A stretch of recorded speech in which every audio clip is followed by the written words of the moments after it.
Welcome back to Mr. Giant React. Ting, ting, ting.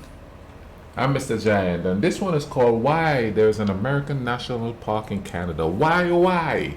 May I ask? I've heard of like military bases, you know what I mean, and stuff like that, and embassies and consulates and all of that, you know. But a national park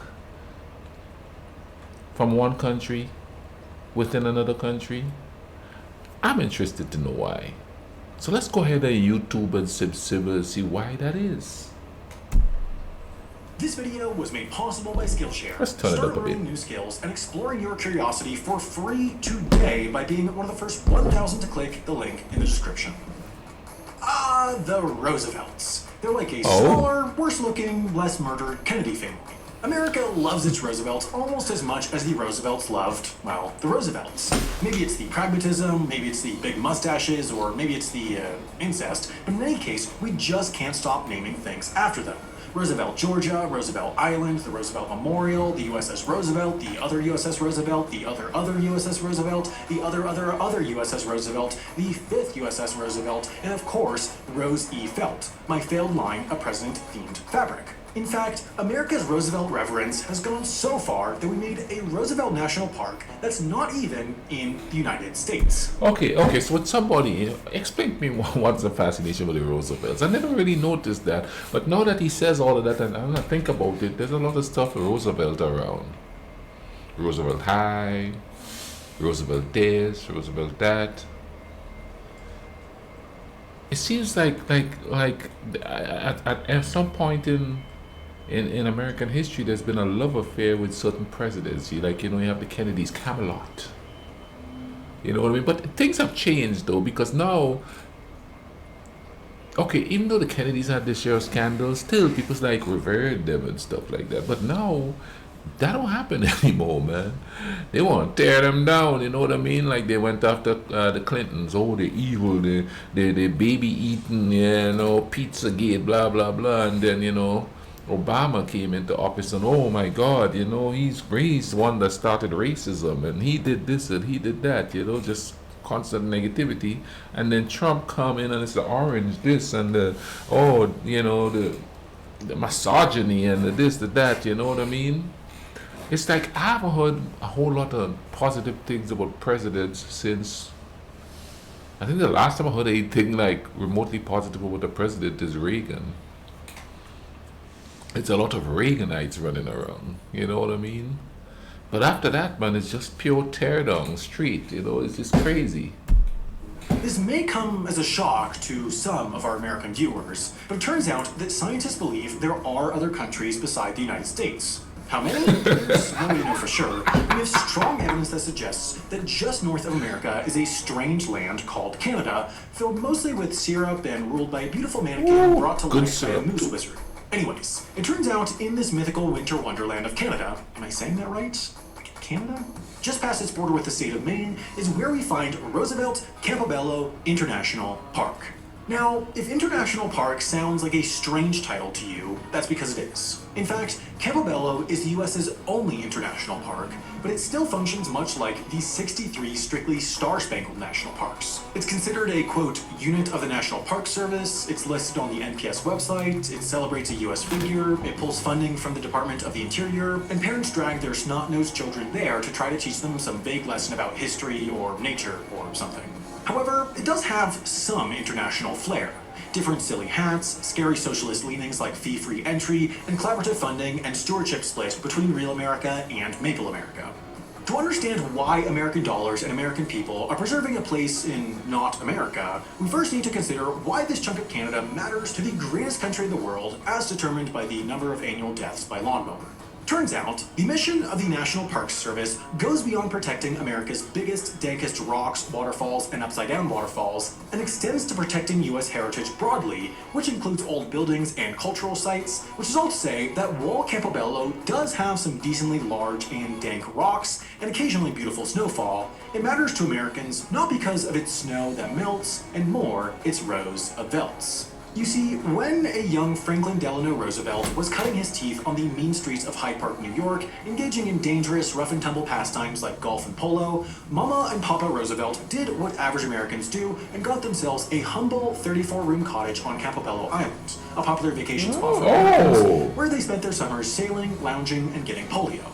After a few decades at Campobello, experiencing the godlike high of using summer as a verb, the family moved out in 1952, and because of Americans' totally not destructive obsession with rich, powerful people, we decided to turn the old summer home neighborhood into a place of pilgrimage for celebrity worshippers and New Deal groupies. The only obstacle was that this particular piece of American history wasn't in America. Now, normally when you're making a national park, the hardest part is actually convincing the people living there that their land ought to belong to the government instead of to them. In this case, though, that problem was solved by the fact that by the 1950s, an American oil tycoon had become owner of Campobello and was already looking to enshrine it as a historical site. Instead, what made this national park making experience difficult was the fact that Canada wasn't, and here's the really interesting bit, still isn't, the United States. But nonetheless, Americans pulled themselves up by their bootstraps, girded themselves in virtue, and convinced the Canadians to do it for the PR. While you might think that FDR's vacation home is hollowed ground that transcends politics, it turns out its tale as a national park has less to do with reverence for where our former president learned to wear sweater vests, and more to do with getting a damn thing done. You see, conveniently, at the same time that oil tycoon began pushing for an American park in Canada, the Cold War was heating. This is called the truth behind the whole thing. So it's all political, huh? Up, and the US and Canada were trying to smooth out a deal about a dam on the transboundary rivers along the countries' shared border.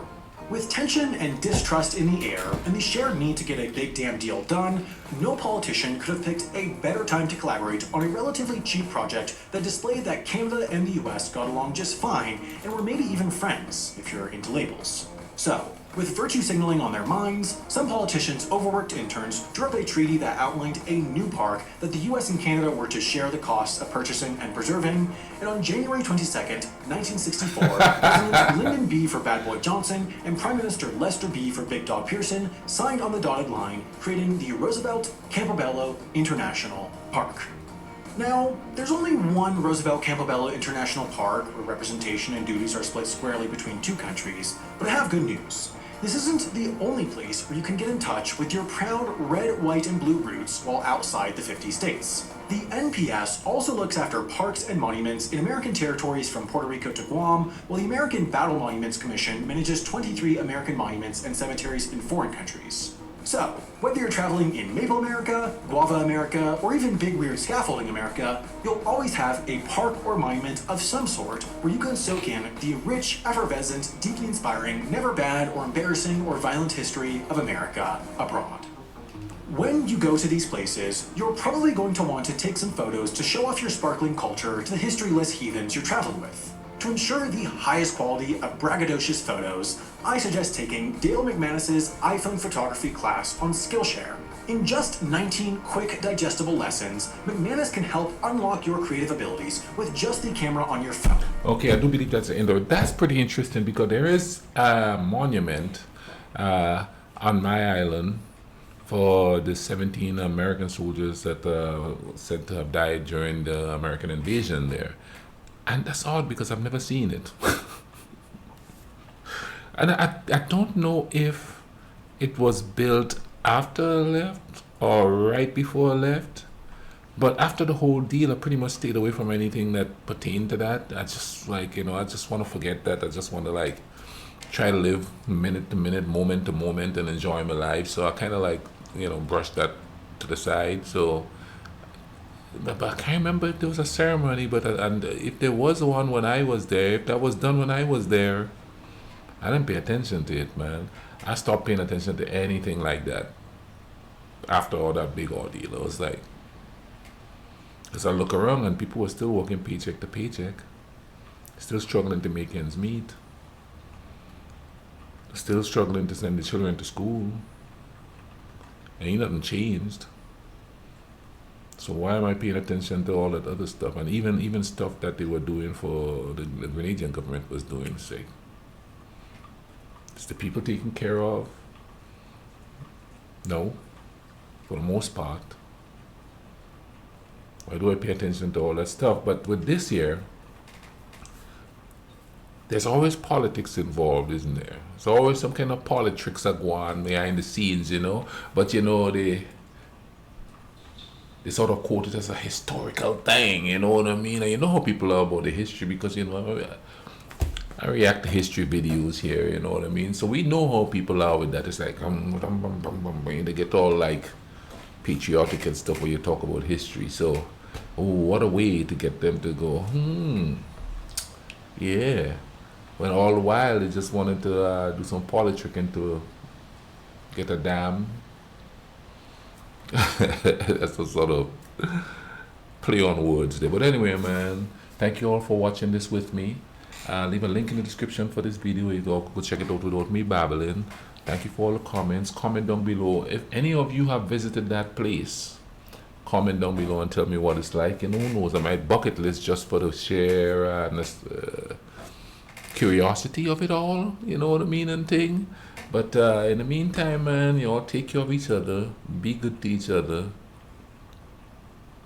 We all need each other, man. Cool runnings.